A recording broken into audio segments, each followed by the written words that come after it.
New York City, Record Plant Studios, March 15th, 1975, 7 down p.m. Two of music's biggest names were about to meet in the same room. But nobody was ready for what would happen that night. I watched John Lennon sitting in the studio, tuning his guitar. He'd been waiting since 7 o'clock. We'd been told Elvis Presley was coming. A collaboration. Two legends coming together. It was supposed to be one of the biggest musical partnerships in history. But Elvis hadn't arrived yet. 8 o'clock came, then 9. I could see Lennon getting irritated. Typical American star, he muttered under his breath. Really bought into his own king act. At 9:30, the door opened. Elvis Presley walked in. White t-shirt, black leather jacket, sunglasses. 3 bodyguards behind him, like he was about to perform a concert. "Sorry, man," Elvis said. "Just flew in from Vegas. Traffic was absolutely terrible." John Lennon stood up. "From Vegas? That's a 5-hour flight. I've been waiting here for 3 hours." Elvis took off, his sunglasses. "Hey, calm down, man. I'm here now. Let's do this thing." That's how the first tension started, but it wouldn't be the last. The story of this meeting actually went back months. By the end of 1974, both Elvis and John Lennon were in career crisis. Elvis was trapped in Vegas. Same songs every night, same costumes, same moves. The king of rock and roll had become a nostalgia show, unable to move forward. John Lennon had been lost since leaving the Beatles. Plastic Ono Band and Imagine were successful, but he was alone now. He couldn't recapture the Beatles' magic. Both men needed something. Elvis needed rock credibility. He wanted to win back the respect of the younger generation. John Lennon needed a big hit. Something Beatles level. The music industry saw this. Jerry Wexler from Atlantic Records made the plan. Bring Elvis and Lennon together. Record a few songs. Make music history. The plan was simple. The execution would be a complete disaster. I watched Elvis settle into the studio. His bodyguards pulled back to the corner. Lennon was still standing, sizing Elvis up from head to toe. "So," Lennon said, "what do you want to sing?" Elvis shrugged. "You write rock and roll. Write something." "Rock and roll?" Lennon laughed. "I'm trying to do avant-garde, experimental music. Are you still stuck in the 1950s? Elvis's face changed. "The 1950s? Man, I invented rock and roll. Were you even known before the Beatles?" "Before the Beatles?" Lennon raised his voice. "We changed music. You just copied black musicians?" The studio went ice cold. Elvis stood up, 6 feet tall, broad shoulders. Lennon was 5'10", thin. Physically, they weren't equal, but both had massive egos. "What did you say?" Elvis stepped toward Lennon. "You heard me. Chuck Berry, Little Richard, Big Joe Turner. You stole from all of them, made white versions, then became the king." Elvis clenched his fists. The bodyguards prepared to move, but Elvis stopped them. "All right, man," Elvis said calmly. "Then show me. What's your music like?" Lennon picked up his guitar. Started playing Imagine. "Imagine there's no heaven. It's easy if you try." Elvis listened. The song ended. "That's it?" he said. "That's your great art? Communist propaganda?" "Communist propaganda?" Lennon exploded. "This is a peace song. World peace." "World peace," Elvis mocked. "I served in Vietnam, man. I know the real world. You're talking complete nonsense here." "You served? Where? In Germany, safe on a base?" "We protested the Vietnam War." "You protested." Elvis shook his head. "You sold out your country. I served mine." The two men stared at each other, only 3 meters apart, but oceans of difference in their thinking. Jerry Wexler stepped in. Guys, calm down. What are you doing? We came here to make music." Music? Lennon put down his guitar. I can't make music with this guy. His head stuck in the 1950s. The 1950s? Elvis laughed. At least I'm not fake. You're not John Lennon. You're just the version without Paul McCartney. That was the final blow. Lennon's face turned red. Paul McCartney. I'm a songwriter. A Day in the Life. Come Together. Strawberry Fields. You couldn't have done any of them without Paul, Elvis continued. Without him, you're just an ordinary guitarist. Lennon started packing his bag. Being here was a mistake. I'm leaving. Go, Elvis said. That's what I expected anyway. Without the Beatles, you're nothing. Lennon walked toward the door, but suddenly stopped, turned back. Wait a minute, he said. What are you doing? How many years have you been singing the same songs? Hound Dog, Love Me Tender. When did you last try to create something new? Elvis was shocked into silence, because Lennon was right. Elvis wanted to say something but stopped. I'm in the entertainment business. Entertainment business, Lennon came back. That's it. You're not an artist. You're a showman. Fake shiny clothes, fake moves. Where's the real music? Elvis sat down. For the first time, he lowered his voice. You want to know where the real music is? In gospel, in church music. But nobody wants to listen to that. This surprised Lennon. Gospel? Gospel. Elvis nodded. The first music I learned, my favorite music. But I played the shirt-selling rock star role because that's what sold. Lennon slowly came back. Gospel, huh? Show me. Elvis went to the piano, started playing Precious Lord, Take My Hand. But not the rock and roll version. The real gospel version. His voice broke, emotional, naked. Lennon listened. For the first time that night, he was seeing the real Elvis. Not performing Elvis, but Elvis feeling the music. The song ended. The studio was silent. Damn, Lennon said quietly. Where were you hiding this guy? Elvis put his sunglasses back on. Doesn't sell much. Selling? Lennon approached. What does this music have to do with selling? Everything has to do with selling, Elvis said wearily. You're a rich kid. For me, music was a way to survive. For the first time, Lennon began hearing Elvis's real story. Tupelo, Mississippi. Poverty, his mother's death. Music as an escape from life. I was looking for escape too, Lennon said slowly. From the Beatles, from fame, from everyone's expectations. When I wrote Imagine, I actually wrote it for myself. The two men looked at each other. For the first time, they realized they weren't enemies, but similar people. Jerry Wexler didn't miss the opportunity. Maybe you could play something together? Elvis and Lennon looked at each other. Lennon picked up his guitar again. Want to do a rock version of one of your songs? Which song? Love Me Tender, but blues rock style. Elvis smiled. For the first time that night. Okay, but you learn one of my gospel songs too. Deal. 11 p.m. Round 2 was starting. I watched Lennon play Love Me Tender differently. Harder, more rock. Elvis was surprised at first, but then joined in.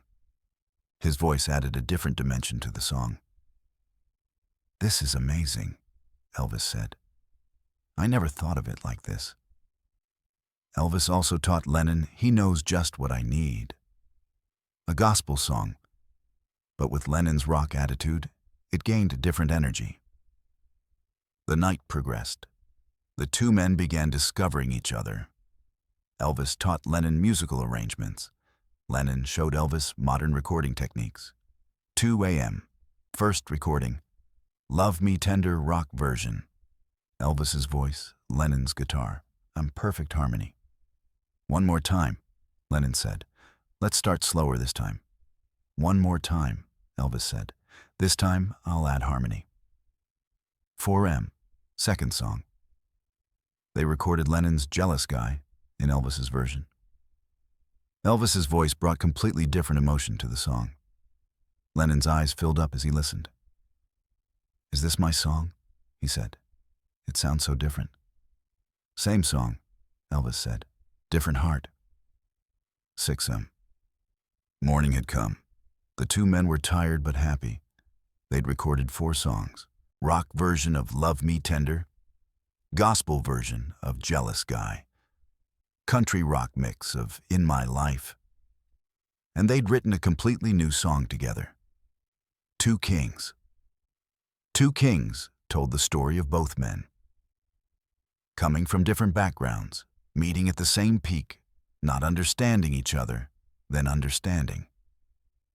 Jerry Wexler listened to the recordings, his eyes filled with tears. "Guys, you've made music history." Elvis and Lennon looked at each other. They weren't enemies anymore. They respected each other. "You're really talented," Lennon said. "You too," Elvis said. "We just have different styles." 7 a.m. Everything seemed perfect. Then the phone rang. Colonel Tom Parker, Elvis's manager, was calling. He'd found out Elvis was in New York. He was livid. "Boy, what are you doing there? You have 3 shows in Vegas." Elvis handed the phone to Lennon. "My manager. He's crazy." Lennon took the phone.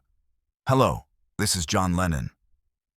Silence on the other end, then screaming. "John Lennon? Boy, what the hell are you doing with that communist?" Elvis took the phone back. "Colonel, calm down. We're making music." "Music? You're making music with that hippie? Your career will be over." "Colonel, no. Come back to Vegas now, immediately." Elvis hung up. His face had darkened. "Problem?" Lennon said. "Colonel's calling me back to Vegas, right now." "But our recordings? Our project?" Elvis shook his head. "I don't know, man. I can't go against the Colonel." Lennon started getting angry. "The Colonel? You're 30 years old. The man's treating you like a slave. He's my manager. Without him, I'm nothing." "Nothing?" Lennon's voice rose. "We just made the best recordings in music history. Is that nothing?" Elvis was torn. On one side, the Colonel's pressure. On the other, musical freedom. The door opened. 2 big men walked in, the Colonel's men. "Mr. Presley, let's go," one said. "The plane's waiting." Lennon couldn't believe it. "Are you kidding me? Do you have guards?" Elvis was embarrassed. "John, I'm sorry, this has to be this way." "Has to be?" Lennon exploded. "Nothing has to be anything. You're choosing."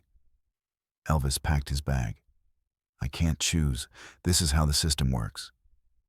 "System?" Lennon blocked the door. "The system has made you a slave. You're an artist, not a businessman." "Artist?" Elvis laughed bitterly. "Artists starve. I can't risk starving." "Fear of starving?" Lennon was shocked. "You're one of the world's richest musicians." "Money goes," Elvis said. "Fame goes. Only work remains." Jerry Wexler, listening to this conversation, stepped in. "Guys, what about our recordings?" Elvis stopped, looked at the recording room, the musical miracle created in 6 hours. "Store them," he said. "Maybe someday." "Someday," Lennon said angrily. "When? You'll always be in Vegas." Elvis walked toward the door, stopped, turned back. "John, I learned a lot tonight. Thank you." "Is learning enough?" Lennon made one last attempt. "How about doing something?" Elvis shook his head. "I can't, I'm sorry." Elvis left.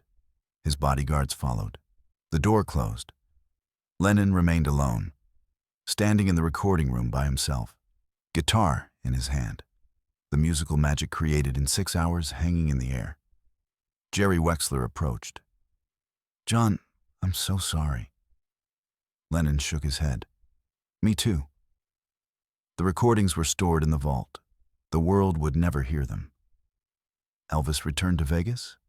That night he performed at the Sands Hotel, sang Love Me Tender, but his mind was on Lennon's version. The audience applauded, but Elvis felt empty inside. Lennon stayed in New York, continued with his own recordings, but none were as intimate as what he'd made with Elvis that night. 2 weeks later, Rolling Stone magazine heard the story. They ran it with the headline, Elvis and Lennon in the studio, but had no details. Elvis didn't give interviews, brushed it off as a private project. Lennon was honest. It was a wonderful night. But Elvis is imprisoned by the system. Very sad. Months passed. Elvis returned to his Vegas routine. Same songs every night, but now he felt them differently. Lennon's guitar echoed in his ears. Elvis's health deteriorated. Pills, depression, loneliness. That night with Lennon felt like a dream now. August 16th. Elvis died. When Lennon heard the news, he was in a recording studio, listening to Two Kings, the song they'd played that night. His eyes filled with tears. What could have been, he said to himself. What could have been? He gave an interview. Working with Elvis was the greatest musical experience of my life, but he was swallowed by the system. That was his greatest tragedy. He was never able to break free. December 8th, John Lennon died. Both legends were gone. The 4 songs they'd recorded that night were still in Atlantic Records' vault. Years later, the recordings were discovered. When music historians listened, they were shocked. Rock version of Love Me Tender, gospel version of Jealous Guy, country rock mix of In My Life and Two Kings. The lyrics of two kings from different worlds, both searching for the same thing, music that could heal the hearts, but caught between the business strings, one king trapped in golden cage. One king lost without his band. If they could break free from their stage, maybe they could understand. If this song had been written and released in 1975, it would have changed music history. The collaboration of two legends, the courage to blend different genres, criticism of the system. But it wasn't released. Because sometimes art loses to business. Sometimes musicians are powerless against the system. The 6 hours Elvis Presley and John Lennon spent at Record Plant would remain one of music history's greatest what-ifs.